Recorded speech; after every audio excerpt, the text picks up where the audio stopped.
cowboy there. And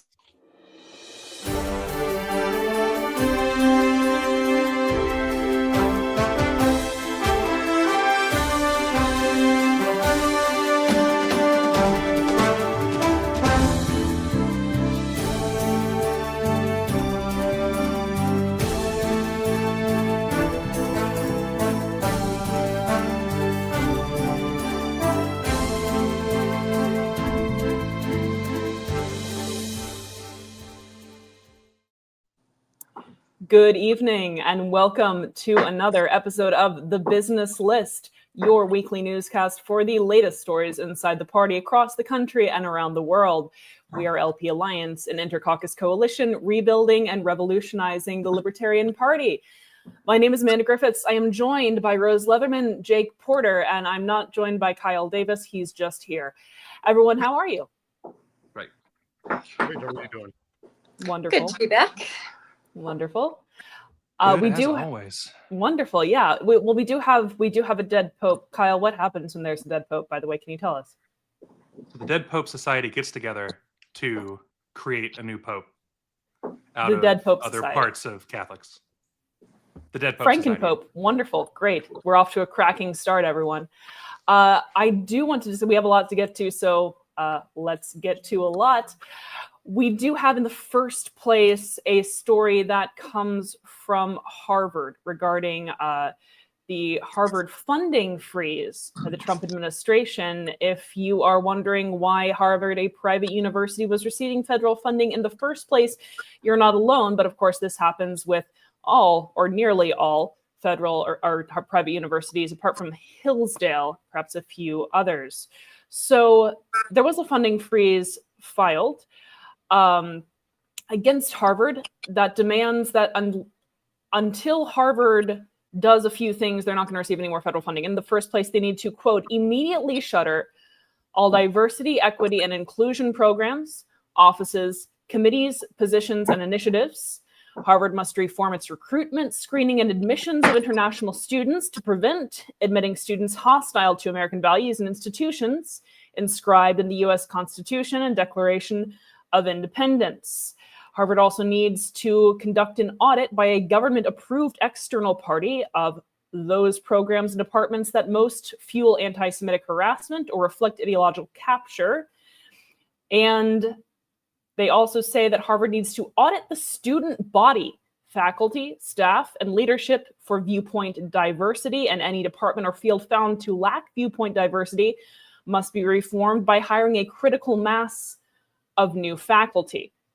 And any teaching unit found to lack viewpoint diversity needs to be reformed by admitting a critical mass of students who will provide viewpoint diversity. All right. So Harvard is responding by saying that this is a violation of its First Amendment rights. There is some precedent for this.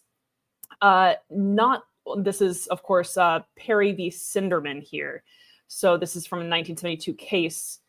And this is, by the way, I'm getting many of these quotes from a Reason magazine article.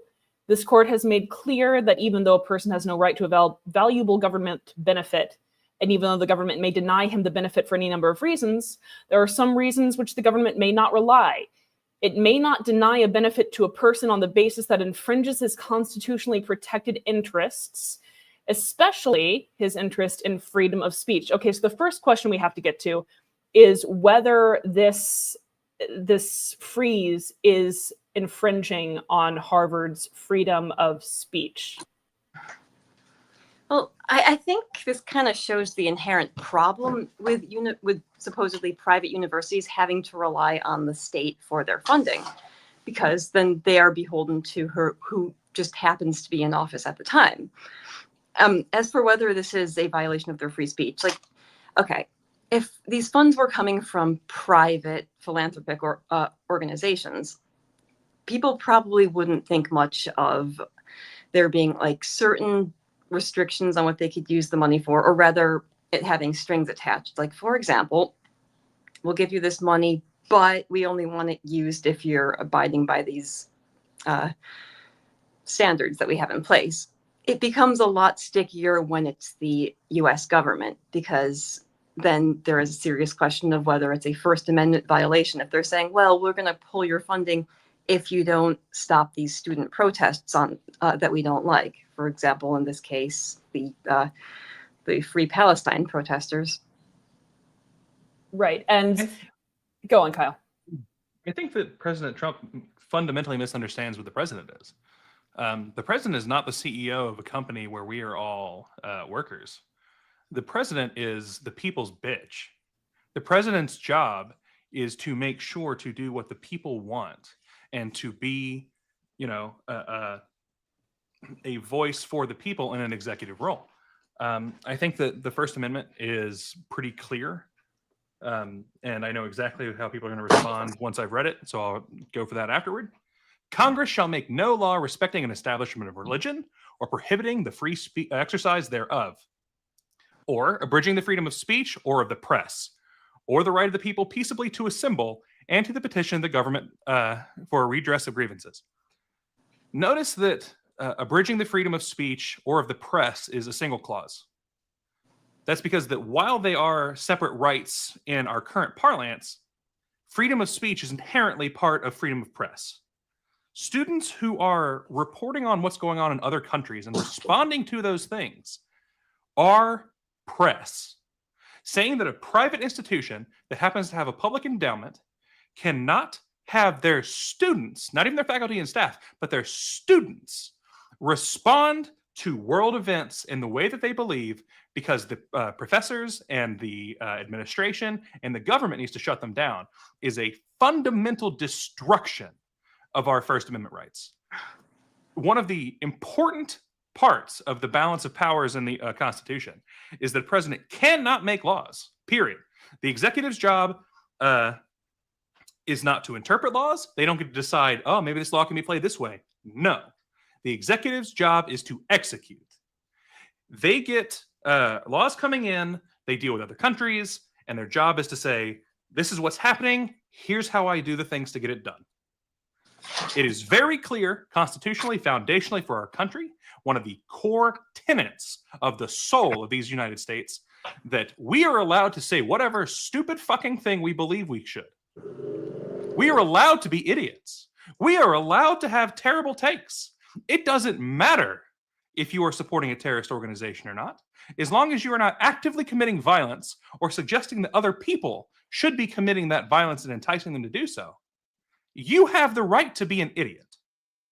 As we can see in our of the people president himself, you very clearly have the right to be an idiot. Isn't this an argument, though, as to, and this is more to Rose's point, I think a lot of people are asking, why should private universities be receiving federal endowments at all? I mean, this is taxpayers' money, right? So why don't all the endowments just get pulled? And also to kind of steelman one of the potential opposing arguments, like, okay, this is taxpayers' money. So if the majority voted for a particular president, and polls have shown that a majority of the population who voted support, certain social positions, like, could the argument be made that clearly it shows that the people who are funding these universities don't want certain things taught or don't want certain things to be allowed? I disagree. However, I feel like that's going to be a potential argument that is put forth. Yeah, this is one of the fundamental problems when we have government get involved in religion, education, any of those topics, that the government tries to eventually use their heavy hand to silence opposition and promote whatever viewpoint whoever's in power. Reminded of the IRS targeting controversy back around 2013, where conservatives got all up in arms that supposedly Obama and the Obama administration was targeting conservative nonprofits for their tax-exempt status. That's Right. And so we see the hypocrisy of the right now that wants to silence their opposition because they believe that somebody else did that, whether they did or didn't. They want to now use the heavy hand of the state to target their opponents, just like they accused the Democrats of doing 12 years ago. I did have to laugh. The article by Reason quoted a survey from the Harvard Crimson in which faculty and students report being it was either very liberal, moderate, or centrist, conservative, very conservative. I imagine there are a fair portion of both faculty and students in that survey who are like, wait, why are those my only choices? Why do I have to be a liberal? I'm not a liberal, I'm a communist. And I mean, that's fine. You could be a communist in this country. But I did have to laugh at that was the breakdown that we went for, the Harvard Crimson. And there is a very small number of people who report as being conservative or very conservative, both students and faculty. Much of this, however, is self-selecting. And I hesitate to think that if Harvard conducts this internal review and finds its department to be lacking somehow in conservative academics, they will fire their more left-leaning academics and then just hire more conservatives. What will happen in the most compliant case is that they will hire more conservatives and keep the left-leaning faculty on. If there isn't a demand for these faculty at the university, then we are essentially doing a form of planning and regulating a business in a way that it doesn't need to be regulated. And we're also quite likely raising tuition rates on these students, where tuition at Harvard is already sky high. Right. I mean, I suspect the Trump administration and a lot of their supporters think that there already has been planning in the opposite direction. Like we've been hearing for years that universities are just left-wing indoctrination factories. So I think that they think that by threatening to withhold funding and if they don't end DEI programs and do certain other things, I think they think that they're balancing things out. Obviously, I mean, it looks like they're just trying to bias it in favor of their particular worldview. But yeah, I mean, it looks like it's wherever the state is involved in funding something and making that funding contingent on certain things, it can be considered a form of planning, because whoever is in office can decide like what they're going to make their funding contingent on. Again, this is the danger of having to rely on the state for funding, because it varies according to the current political climate. Right. And Reason got flack, by the way, for writing this article, because, again, the argument, I think, from many hardcore individuals is that, well, Harvard shouldn't be getting funding anyway, so why should we care? Why should we care about Harvard's case? They shouldn't be getting federal funding. They shouldn't be getting my money as a taxpayer. And I think, for the most part, what they're trying to point out is this is the problem when you have institutions that are ostensibly private and are being funded by the state in some capacity. Is this will always be able to happen, regardless of who the administration is. Yeah, and we don't want government picking the winners and losers in education any more than we want government picking the winners and losers in business. You can't say, well, this company should be denied a tax credit while the Republicans and Democrats are giving the tax credit to the company that they like, the business owners they like. That creates an unfair playing field. And so we can advocate for the government getting completely out of education while at the same time pointing out that this creates an unfair playing advantage and it should not be done. Quick lightning round, yes or no, and maybe a little bit of elaboration because we're loosey-goosey here. Should Harvard have this funding reinstated according to constitutional/court precedent? Yes. For me, go ahead. And in the short term, yes, we need to get rid of it for everyone, but you cannot just cut it without anything and say that it's because of bad speech. Like, ends do not justify the means in things like this. They set a bad precedent. Pretty much that. Like, okay, the state should not be involved in funding universities. Like, this has had all sorts of other effects, such as allowing the growth of this massive administrative, the growth of the administrative departments in universities, which is a whole other issue. Like, they should not be involved. However, as long as this exists, they should not be cutting funding on the basis of, oh, you allowed pro-Palestine protesters to be protesting on university grounds. Because again, yeah, that sets a dangerous precedent that the state can dictate what types of political speech are allowed on ostensibly private universities. My feeling as well is that if we're supposed to be getting rid of DEI, this is an instance of ideological DEI.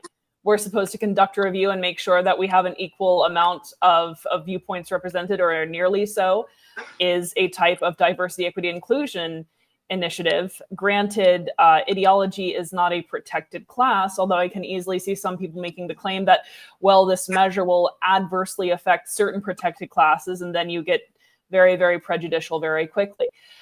So yes, until this goes away across the board, we shouldn't have the government picking winners and losers and allowing certain endowments to some universities and not other endowments to others, letting them pick winners and losers again with our money.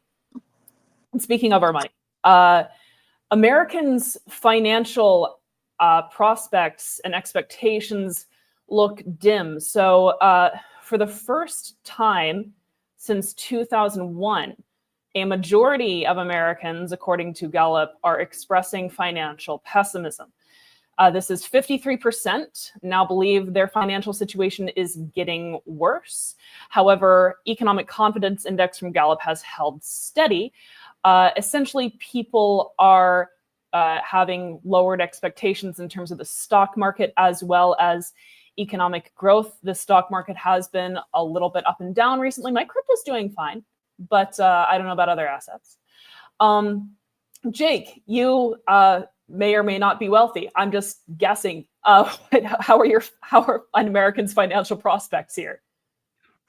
Well, they're not good, but they literally voted for this, so it's okay.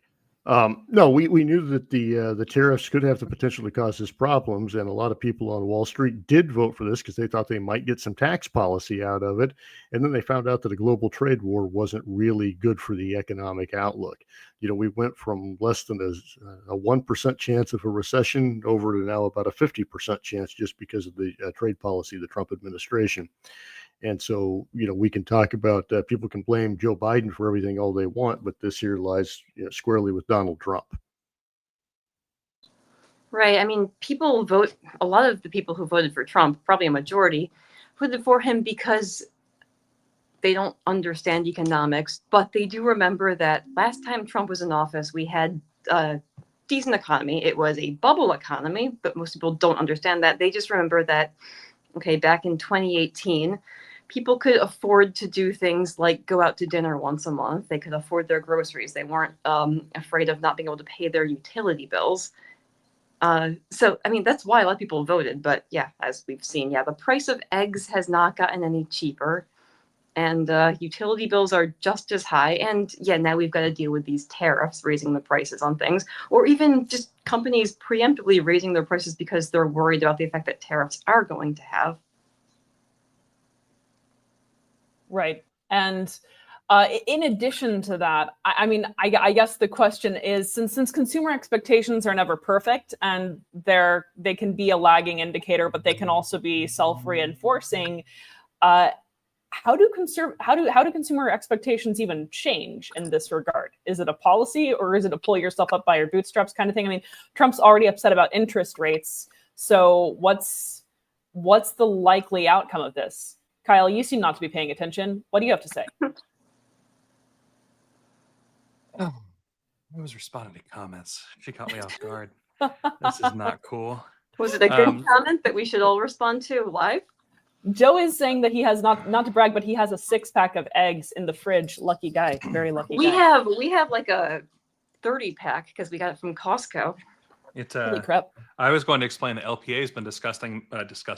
Maybe disgusting. We have been disgusting, actually. Just Depending on what buying channel land you somewhere, go to, yes. making our own little libertarian agorist commune concept, and having chicken so that we have infinite eggs, and thereby infinite power in the United States right now. Where was this discussed? You don't like eggs? You didn't care about that part? I just want to be included. Okay, well, you worry about the rest of the commune part. I thought the commune was going to be seafaring. I didn't think it could be chickens into a seafaring commune. I mean, you could theoretically have. Did you not see Moana? Oh, you just need they can't hunt bugs and stuff. So you'd have to have feed them and have a. It'd we would be eating the bugs in our commune, actually. Don't let her lie to you. She doesn't eat meat. Even bug meat. This is true. This is true. No, bugs are people too. So yes, this is really only one of very few times that pessimism about the economy has exceeded optimism to a significant extent. Usually people think that finances are improving. This is actually, I will say, it's pretty rare for a Republican administration. Since I've been alive, the one thing I've been able to count on from a Republican administration has been that the stock market will at least temporarily do better. That was one of the silver linings for me when I heard that Trump won, is I thought, okay, well, maybe my assets will go up at least. In fact, I remember on election night looking at Coinbase and being like, oh, he just won. And it was about 7:30. So before the results were in, it was very clear based on what the markets were doing.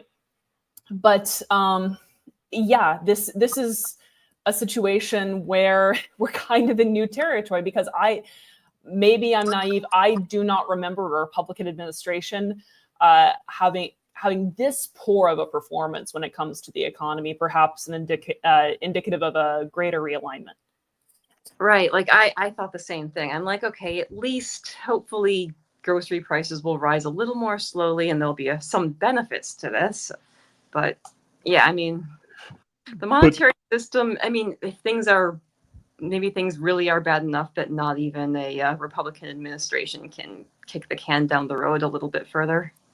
Well, and Trump did things that are very different than what we've seen in the past, too. The tariff policy is very different from what we've seen from Democrats and Republicans in the past. In addition, his war on immigrants is very different than what we've seen in the recent past as well. So you have fewer people to do these jobs now. That's going to create prices to rise even more.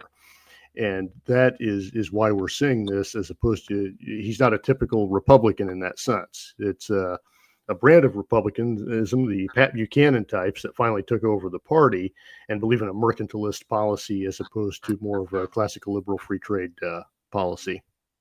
Right. Or there's less, or maybe there's less desire to preserve the U.S. dollar. Like Trump, one of the things that he ran on was this idea that he was going to stop a CBDC. However, or central bank digital currency, because that's something that a lot of us have been concerned about for a while. He at one point said that he was not going to let that happen while he's in office. However, that's just a state-backed central bank digital currency. Elon Musk, who wants to turn X into an everything app with its own payment capabilities, like that would be a loophole in the the anti-CBDC stance, if it was a private company implementing it. So it's possible that he doesn't want to preserve the existing monetary system because there is the political will to replace it with something else.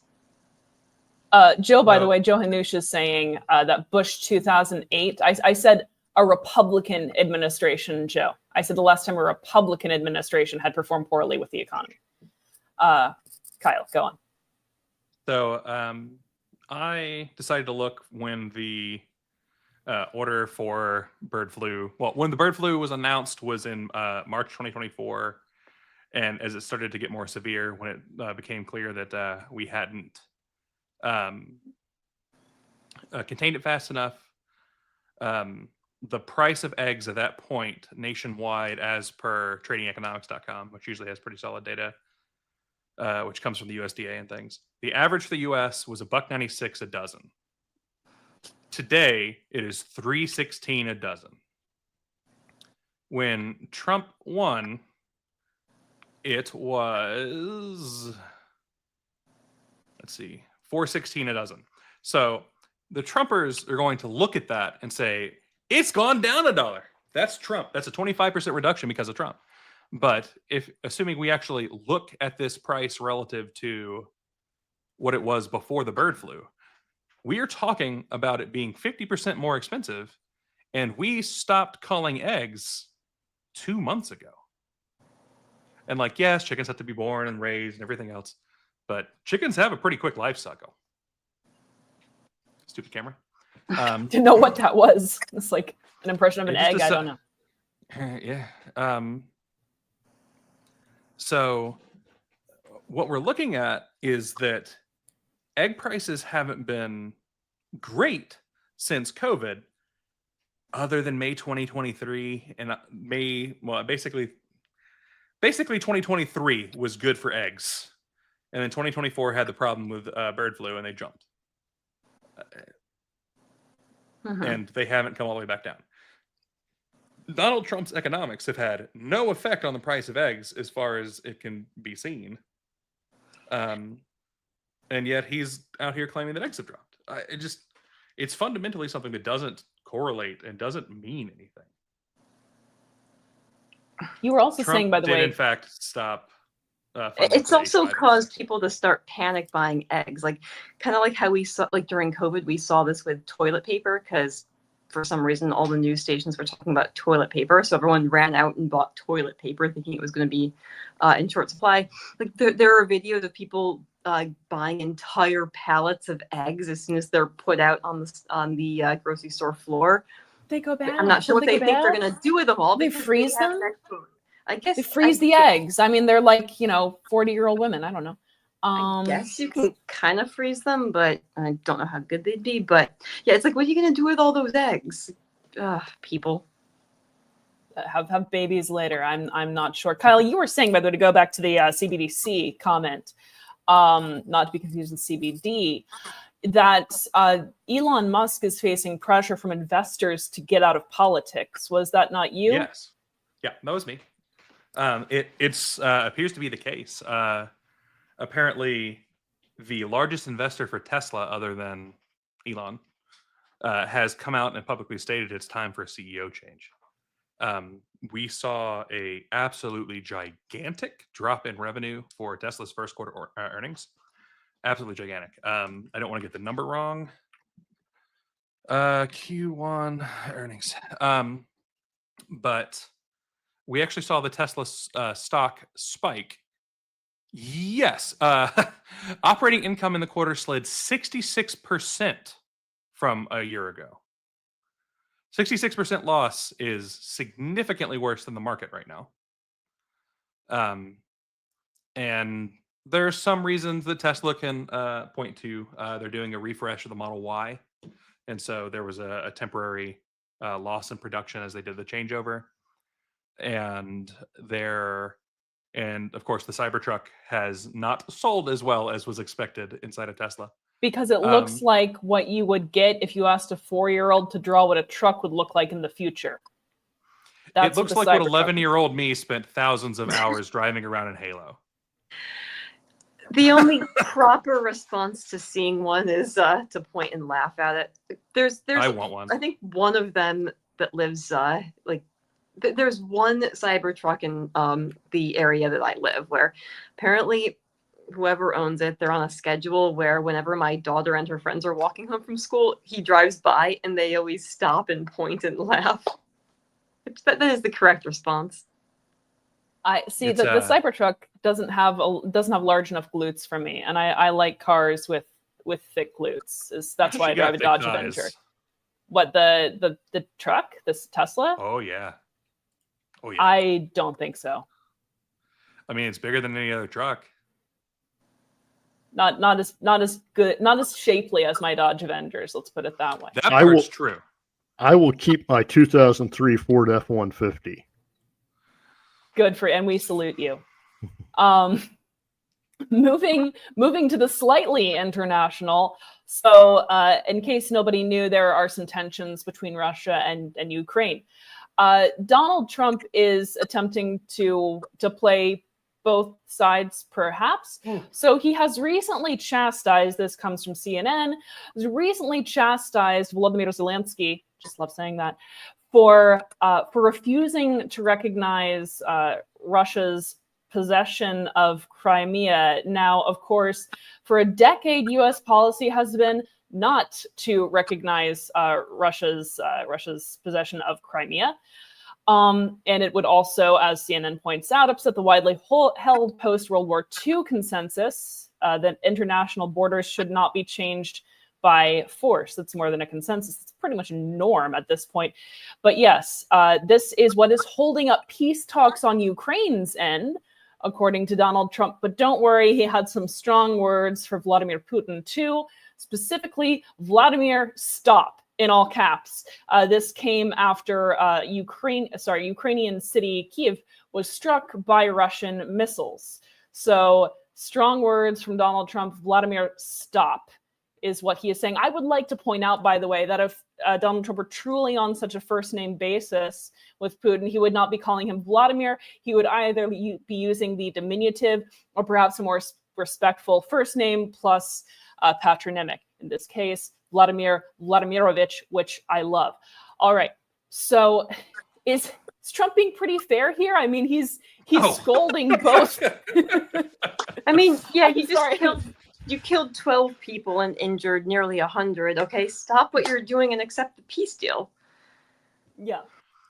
It's been clear if you've paid attention to Russian media throughout this entire conflict, all the way back to the founding of Ukraine. If you go back all the way to the 1991, 1992 talks, it's been very clear that Russia has no intention of actually leaving Ukraine alone. They've repeatedly said as much. They've repeatedly overthrown the elections in Ukraine. They've repeatedly made war on Ukraine. It's like everyone points to 2014 as the beginning. Everyone points to 2019 and 2021. Way before that. It's way before that. It's way before that. Anyway. In 2006, I was sitting on a college campus in South Georgia, and Russia was marching into Ukraine in 2006. If we look at the elections, Russia has tried to take over every single election for the president of Ukraine since 1995. They did not successfully get through 3 years of Ukraine existing before saying, nope, Ukraine's fucked it up. I'm taking Ukraine back. The concept that the United States is the aggressor is a fundamentally fucking hilarious concept. It's like, what has Ukraine done? Said some words that are not nice to Daddy Vladdy? Who the fuck cares? Who cares? Vladimir Putin's response to a place being like, fuck you guys, is, okay, I'm going to send my entire army into your country and taking this port that I want because I'm afraid that my ships are going to get frozen again and they'll get sunk like previous fleets in the Russian past. Russia has a very tiny penis problem when it comes to ships going through ice. It's a major problem. And so they're like, we have to have a place to launch these ships, and Ukraine's the only possible place for us. We've already tried it like 30 times against the Japanese, and all we do is die. So their entire there were reasons plan, for that. Well, yeah, they went the wrong way around the entire snake world. That drank vodka. Okay. Yeah, anyway. It is true. Russia did, in fact, have a snake crew member that learned to drink vodka, which is pretty cool. Probably the most talented crew member of all of them, I would say. Mm-hmm. You took it back to 1995. Sorry, you weren't finished with your thought. Well, the modern Ukraine only exists since 1992, right? Like, we can go back hundreds of years. 1918. All right, so the door is left wide open for multiple because somebody thought, I don't really need to sign a treaty to get out of World War I. Everyone's just tired of fighting. Aren't they tired? I don't need to sign a treaty. 2 months later, it's like, I should probably sign a treaty because Ukraine's getting ravaged. I'm not going to name names because every time I do, I get chastised. But certain someone just didn't know how to make war and peace agreements and couldn't fight. But yeah, Ukraine's been getting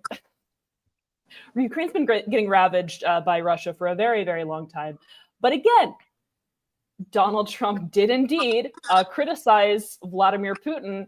So why don't we just call this equal? And why do we have assuming the votes are to be believed, like, didn't a majority in Crimea vote to join Russia at one point? Why doesn't the U.S. A Russian-held election with Russian officials and Russian soldiers standing over every booth had a very slight win for rejoining Russia? They were just monitoring the ballots. They're just election monitors. They're ensuring election integrity and fairness. When the UN offered to come in and have fair elections and actually try to keep everything open and playing field, Russia pitched a fit saying that was just the UN attempting to take over Ukraine. Well, I mean, is that wrong? I think both sides have their own agendas. All we have is a whole bunch of government officials who can't be trusted words. Right. I mean, I think the U.S. vested interest in having a U.S.-friendly government in Ukraine, and Russia has opposing interests. So, yeah.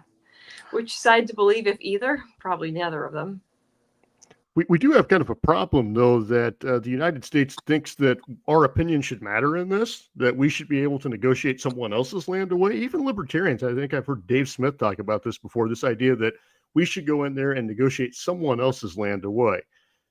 You don't even, a lot of people don't even think we should be involved at all, but why do you think we should be involved in the negotiation of it then? If we're not going to be involved, let's not be involved. That's what I don't get. I mean, that's the thing. That's and that's kind of at the heart of the matter. The correct libertarian position is that we should not be involved in this at all. We got involved when the US got involved in 2014 with installing a US friendly government, and they've been essentially using Ukraine as a proxy state since then. However, we never should have been involved. No foreign entanglements means no foreign entanglements. The mindset that everyone is an individual and has individual motivations and agency and all of that, unless they're from another country, in which case everything they do is a direct reaction to something terrible that the United States has done, does not strike me as very libertarian, and yet I find it pervasive among certain facets of the movement, which is baffling to me. But yeah, I'm inclined to agree with Jake that we simultaneously hear that this is all America's fault. America's trying to get us into World War III with this, and this is not America's war. And yet we're responsible for ending it. You can't have it both ways. Now, of course, the argument then becomes, but America started it. And then the backbending starts. America is not the only sovereign actor on the world stage. There are other people with other motivations who decide to do things, who decide to invade, who decide to attack. And America has certainly played a role in many, many global conflicts, and oftentimes has been a detrimental one. But that doesn't mean that other countries don't have their own motives independent of what the US does. And I think it really is a denial of another entity's agency and sovereignty to just say that it's always something that America does and only something that America does. And I think one of the most ridiculous couple of them that I heard libertarians was a few days before the invasion, going on RTTV saying that Putin wasn't going to invade, that it was all a CIA thing. And the other one was when the head of the Wagner Group was murdered in Russia, that there were some libertarians that blamed the CIA for blowing up that plane over Russia, not realizing that Vladimir Putin also has his own agenda there that does not involve the CIA. He's got his own agenda there, and he's certainly capable of murdering people, throwing them out of windows and such. Devin asks a question. Devin says, apparently America promised to defend Ukraine no matter what in the 90s. How long does America have to keep that promise? Till the end of time? Yes. So Devin says, in exchange for giving up their nukes from the collapsed Soviet Union. This is correct, that the condition was not defend for the end of time. It was, if you give up if you practice nuclear disarmament, basically, then if Russia invades you, we will help. That was the agreement, because the big fear with disarming was that Ukraine would then be vulnerable to Russia. Don't know where they got that idea. So the condition was not, we'll defend you always and forever. It was specifically, if there is an invasion by Russia, if what you're afraid will happen because we're demanding that you give up your nuclear weapons, if what you're afraid will happen happens, we're on the hook for helping you out, because yes, this actually was our demand, that this will be the egg on our face, which, I'm a crazy person. I admit that I'm a libertarian, but I think that countries should be making their own decisions as it regards nuclear weapons and should not be relying on the arms of others. Machiavelli didn't like that. I don't like it either. Right. I mean, as much as none of us like nukes, I mean, you can make the argument that mutually assured destruction kind of works. The countries are less likely to attack another country when they know that, it means that it's probably the end of existence. But also, I mean, part of that, or another agreement, though, was that Ukraine would not be brought into NATO. And there has been serious talk for years now about bringing Ukraine into NATO too. So that's also the U.S. going back on one of its agreements. U.S. has done that, and yet countries are sovereign actors, which I think we're all agreeing on. Right. Yeah. Again, which is also why we should not be the U.S. or rather the U.S. state should not be involved at all. And yeah. Right. We are incredibly good at screwing our allies over. It's one of the things we're best at, really. No, right. I mean, Just ask we'll Peshmerga. protect you. We'll protect you from Russia, but in actuality, it's because they just happen to be convenient in their location, and we're using them as a proxy state. But we'll happily use their people as cannon fodder. But once we've decided that, you know what, this is just getting to be too much. Okay, it's too expensive to keep fighting this war. We're just gonna cut ties, and yeah, then they're left out to dry. Every hegemon wants to maintain the status quo. You see it on the global level, you see it on the national level, you see it on the interpersonal level. If someone is in power, they want to keep everything the same because the conditions that prevail currently are the conditions that keep that entity in power. I think we've seen that with the U.S. with respect to its various alliances, that it does what it needs to do in order to make sure that things stay kind of as they are. If you're destabilizing a region, maybe it's because the region's starting to get a little too stable. And that would upset the balance in another respect. So yes, this seems like a phenomenon whereby any hegemon will do what's necessary to preserve its hegemony, which usually means preserving things the way that things are.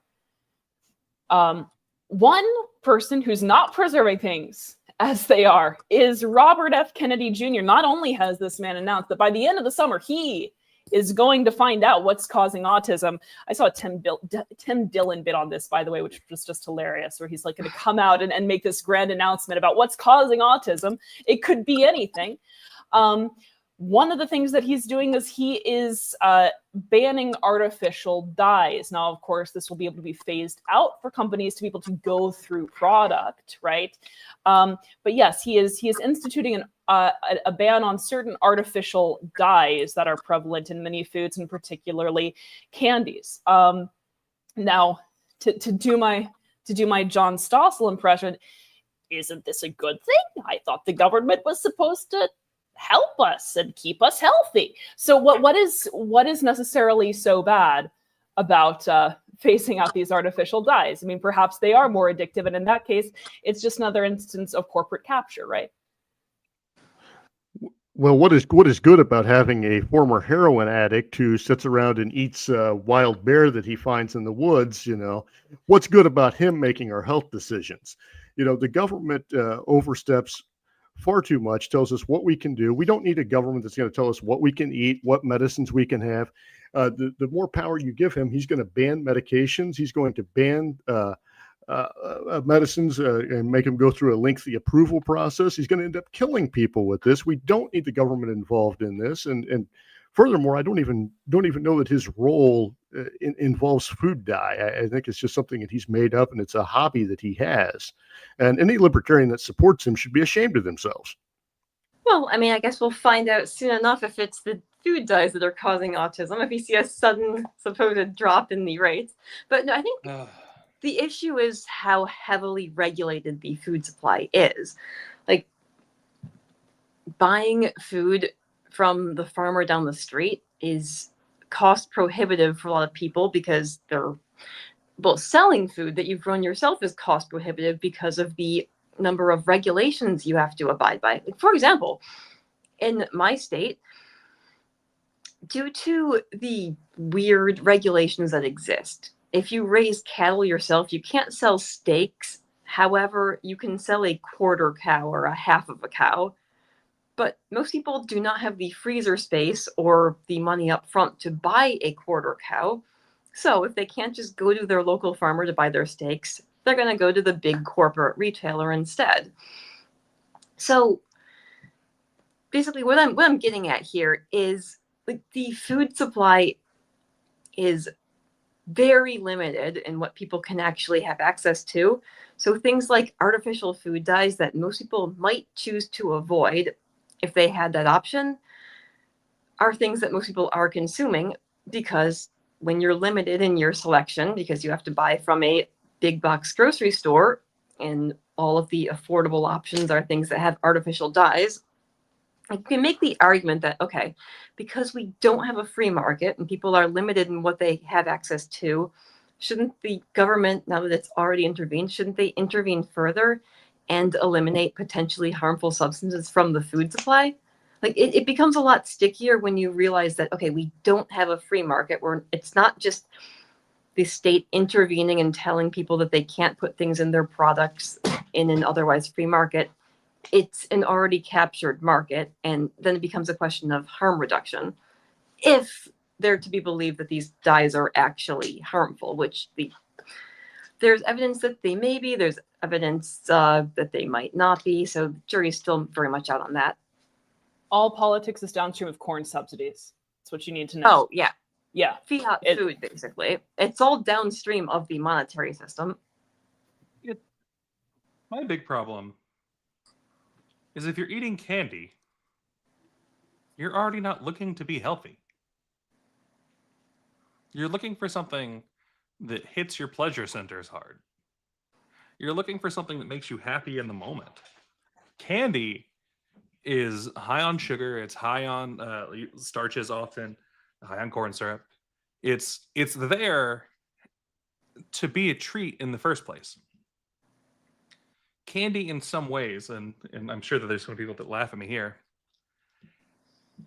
Candy is an art form. It's effectively a very cheap. It's the pop music of food. Its intention is that it's easy to consume, it's pleasuring, it's an interesting thing, it hits hard taste, etc. It's corporatized art. And so one of the things that's there, part of the experience with any food is visual for people. Like that's why you pay a ton of money to go to a Michelin restaurant. It's a 5-star restaurant. Is the food literally 100 times better? No. But the atmosphere and the presentation, everything else makes that. When you go get Skittles and you're trying to taste the rainbow, as it were, if suddenly they're all white because they're all just sugar, you've lost something that the candy is intended to do. There is no one on this planet that's like, I need to be healthy today. I'm going to eat some Skittles. No one. No one's doing that. People are already making a choice to be unhealthy. Like, we know that sugar is terrible for us in high doses. We know that sugar causes significantly increased heart disease rates, increased risk of stroke. It looks like everything that we talk about with cholesterol, because cholesterol is actually there to protect your veins in the first place. It's not the inherently bad thing. It's the thing that's the response to the bad thing, but we treat it because bad thing is bad, treating symptoms rather than treating causes.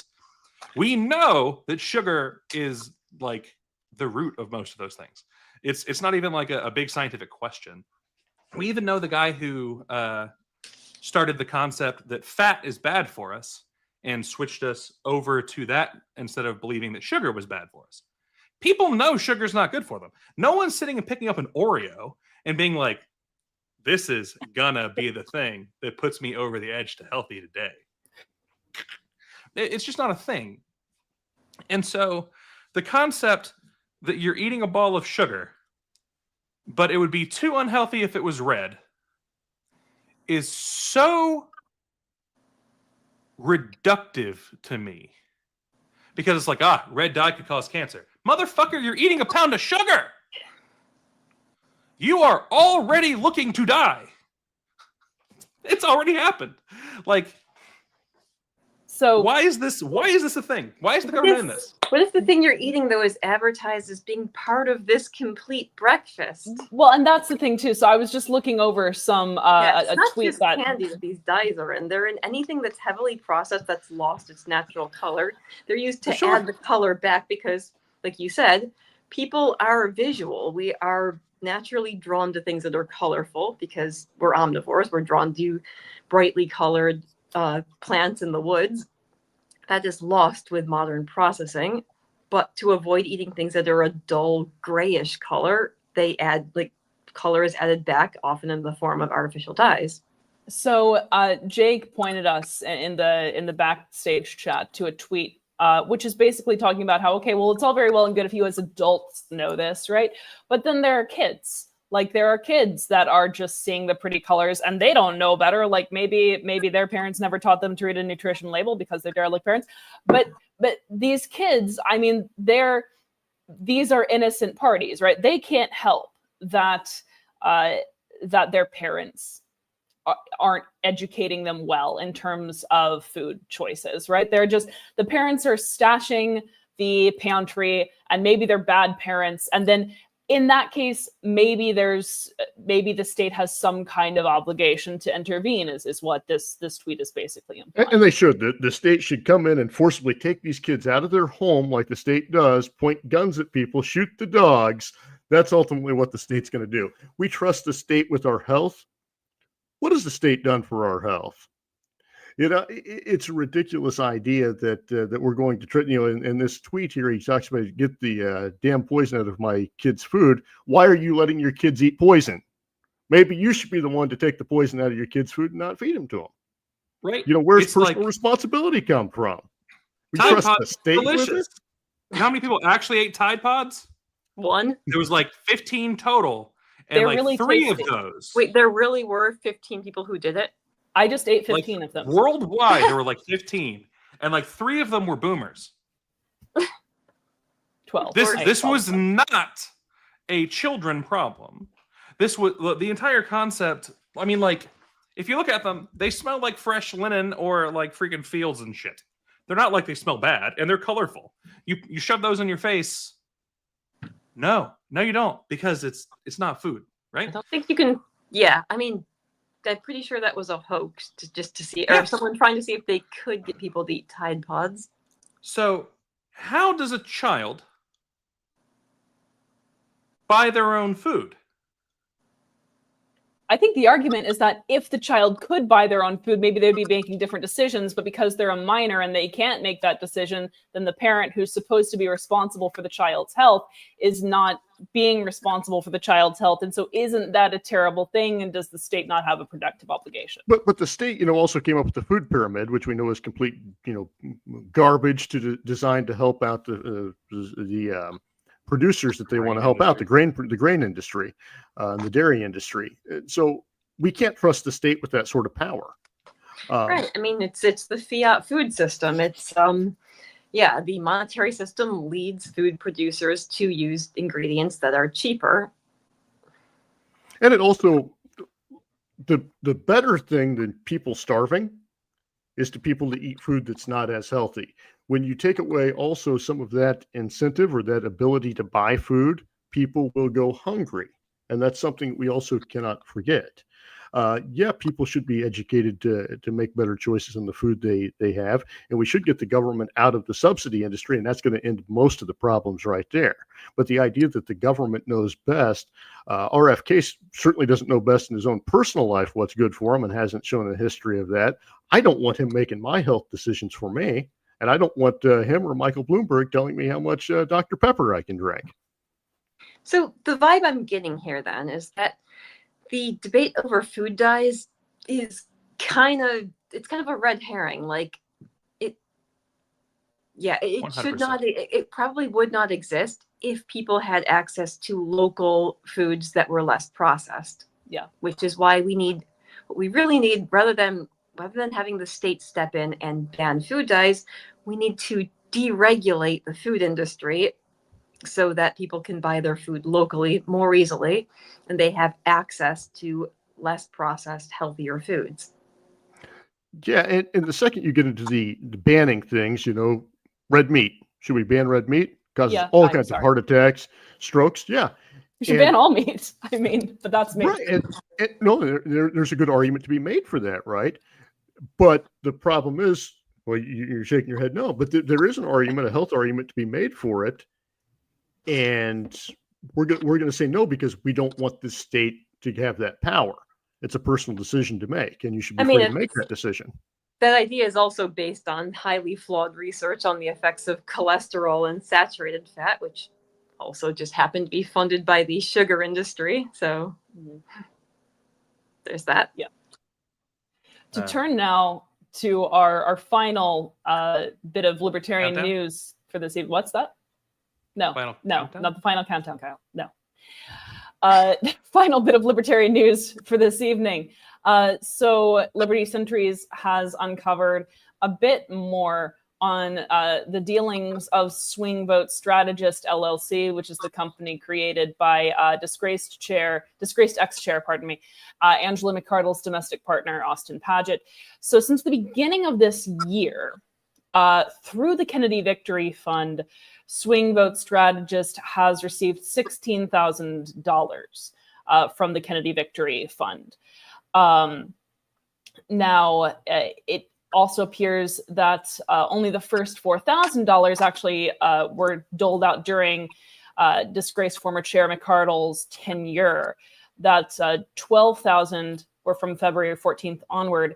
So technically under current chair Stephen Akela's tenure, and this is all paid out through the Kennedy Victory Fund. So just more on the level of corruption that, again, this is ongoing, right? So this is after all of that was uncovered. We're still finding out that afterward, KVF was paying money to Austin Paget, the domestic partner of Angela McArdle. So what does this tell us? Pretty sure that the proper term is baby daddy. Is a partner of domestic issues, including fathering children. What I do think this tells us, though, is that the Libertarian Party, the Libertarian National Committee, I'm sure tried to stop this. I'm pretty confident of that, but that they don't have any control over what the Kennedy Victory Fund spends their money on. So they entered into an agreement last year with something that they cannot stop where the funds go. They cannot control where the funds go. And that's why we get to see the ridiculous ads with Don Jr. and RFK Jr. out there on a hunting trip. And it says, paid by the Libertarian National Committee. That's why we have to see those ads. The party has no control over where this money goes. They entered into this foolish agreement, and this is just another example. And it's another example also that Angela didn't stop this payment after she was left, that the payments have just continued to go through. Maybe there is some truth to her claims that she runs the Kennedy Victory Fund. I don't know. Yeah, I mean, so many people who were in favor of this, they honestly thought, oh, hey, okay, we'll help RFK because the Libertarian Party is the one that's benefiting from it. No, I mean, yeah, RFK and his people were using the Libertarian Party from the beginning, and people, yeah, the fact that some people can't see that is, yeah, laughable. It honestly makes me sad. Yeah. Like, I have spent an absolutely inordinate amount of time thinking about the JFC, in an inordinate amount of time, a full-time job's amount of time. Amanda can attest to the fact that I bother her about it to the point where she gets sick of me talking. Which I never me get too. sick of you talking. Oh yeah, I'm sure there are people who are sick of me talking about LP corruption. I know there are people sick of me talking about LP corruption. They've told me so. Yes, but I think Jake, she blocked you on Twitter. Oh, Those certain before people that. who, yeah, for some reason they really don't like you shining a light on things. Yeah, can't imagine why. Cockroaches scatter when the light comes on. What? I just hope. Oh, sorry. Go on. So, the thing that makes me sad about it, obviously, there's an argument that's obvious to a lot of us about it selling out our principles. And I very strongly agree with that part. And I've talked with people that don't think that's true for it, and they're arguing in good faith.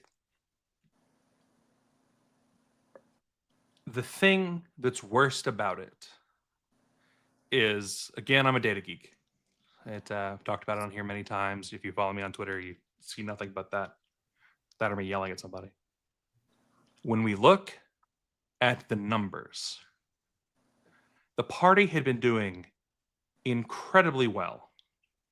And we had missteps during COVID for a couple years, but the money was still there. We had money, we had the people, we had the ability to get out the vote and the funding. And the actions of just a couple of people swaying others to frenzy effectively has been enough to bankrupt our party. We are basically out of money. There's legitimately like 3 months worth of money left. And the only reason we're still up is the stupid JFC. We would have already been bankrupt. And this is because we would be passing budgets for the last several years and then just blowing right through them anyway. We would be telling big donors, hey, if you don't agree with our policies, fuck off. Don't put your money here. And so now, for those of us who have successfully stayed through this attack on our party, who, as Devin has pointed out, are fighting to make sure that the revolution cannot be bankrupt, we have so much additional work to do because people like Angela McArdle don't know how to balance a checkbook. Something that is so simple. Money go in, money go out. Out can't be bigger than in. It's that easy. If you have things you want to do and you don't have enough money coming in, you can't do them. It's that simple. And so McArdle has pointed out effectively that her nonsense saved the party in a time of need when we were about to be bankrupt. And in the most ass-backward logic, it did. But it was about to die because of her, because of the nonsense she pushed. And so we're in this position where, and if you're following LPA, you know, we're healing the divide. We don't care about the big giant divide that happened between Mises and anti-Mises nonsense. This is not a caucus war. We have to heal a divide. We have to bury hatchets. We have to rebuild a party because of a couple of people's egos and utter ineptitude. That's why every week on this, I'm asking and putting out the donation links. The party is in such a bad way that there's internal talk about financial strategies that would go back to other parties and things again. There's talks about like, well, we're going to go bankrupt if we don't go suck RFK off, if we don't go hop in on this person or this person. That's what we're facing. And a lot of us have said, I'm not donating until X, Y, or Z changes. And I'm again going to point out, and I'm again going to throw in the chat in just a moment, that we have to put our money where our mouth is. I understand quite well that we are in a freaking tumultuous time economically, and people are terrified for everything. But if we don't put the money in to keep this party running, we're going to slide even further. We are making that progress. LPA is here building that progress with people. We are being, for Amanda's benefit, a spark in the darkness to All it takes is push one. things forward. Exactly. For the flame of revolution, for the torch, which will be coming actually soon online, and you'll be able to see our journal and the things we've been talking about in depth if you want to read, and you'll be able to see all these episodes and everything else. But all the work we're doing will be for nothing if we don't have an organization at all anymore. So I'm going to throw up an lp.org link for donation. And I'm going to ask once again that people take the time to donate to the LP. I'm not asking you to donate to us, though that will be coming soon. I will ask you to donate to us and me personally. Yeah, I was going to actually. say, and we have merch coming too. Okay, you don't have to just give us send money. me.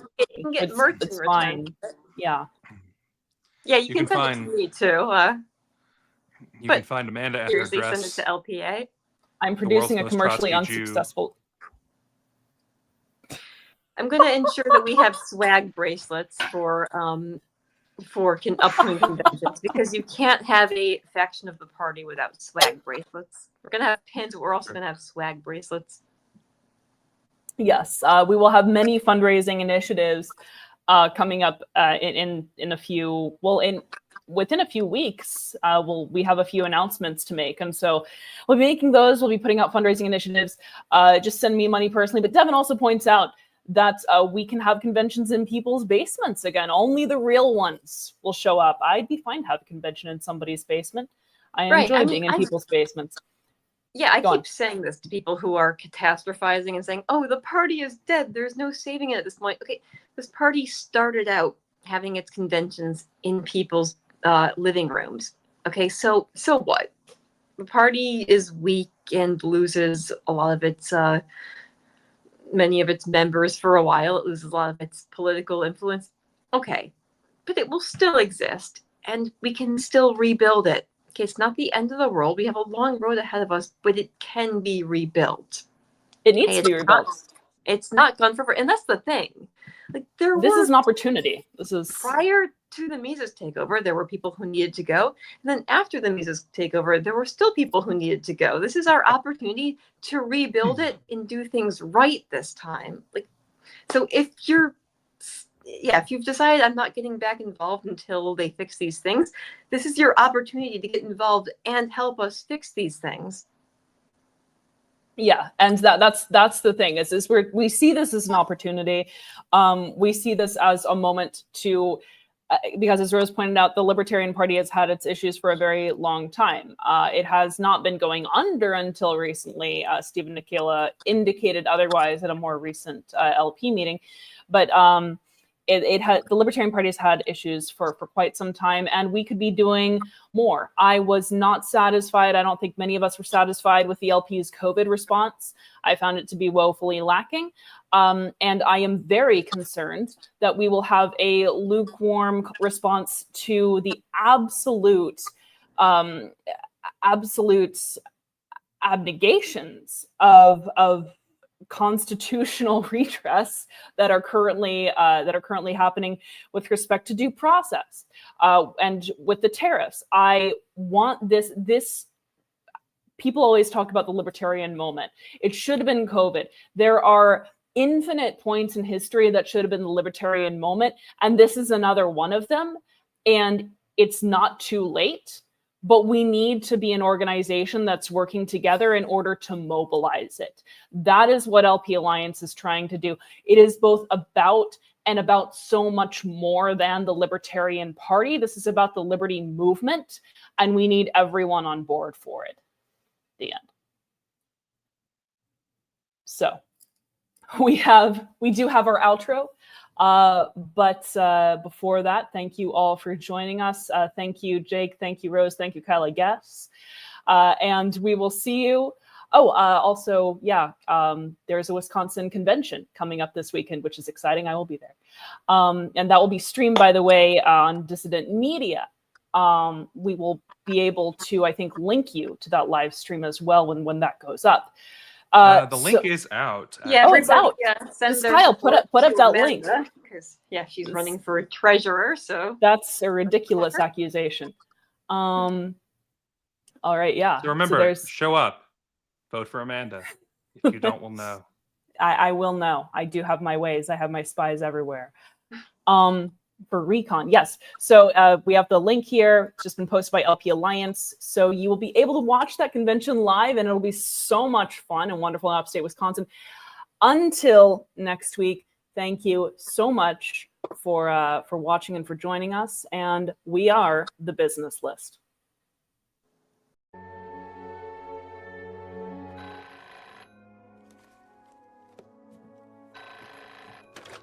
Ты прерываешь мою работу. Что это?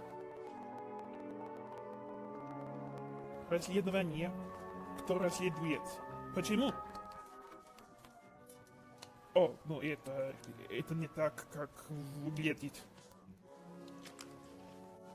Сколько? Ну, мы работаем над привлечением большего количества клиентов, но сейчас у нас один. Только один. Отменили?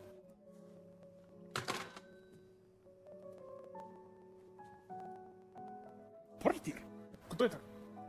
Я не знаю, но теперь ЛНС хочет журнал вызовов для контракта ЛП. Журнал вызовов. Пока не звони. Я справлюсь, Деган. Или несколько настоящих звонков. Стоит обновить. Да, нам следует стрелять более убедительным. Ну, тогда но перед этим тебе стоит стрелять несколько звонков. Настоящие звонки? Нет, нет, нет. Мы стреляли настоящие звонки. Это не я. Ты что думал? Я думал, я был очень занят. Это твой телефон. Для нас. Ты можешь их? Может, я пробую. Стрелять я тебя. Я ненавижу свою жизнь. Товарищ Сталин?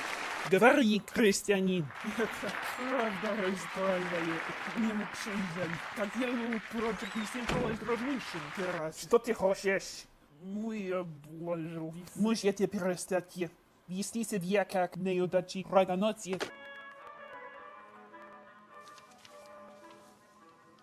Очень хорошо. Выглядит убедительно, да? Они купят наверняка. Тебя беспокоит? Нет. Они никогда меня не уволят. Я владею той доской.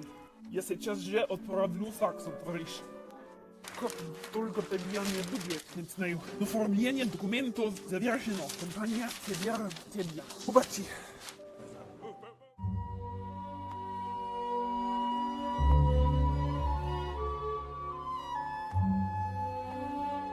Was it recorded?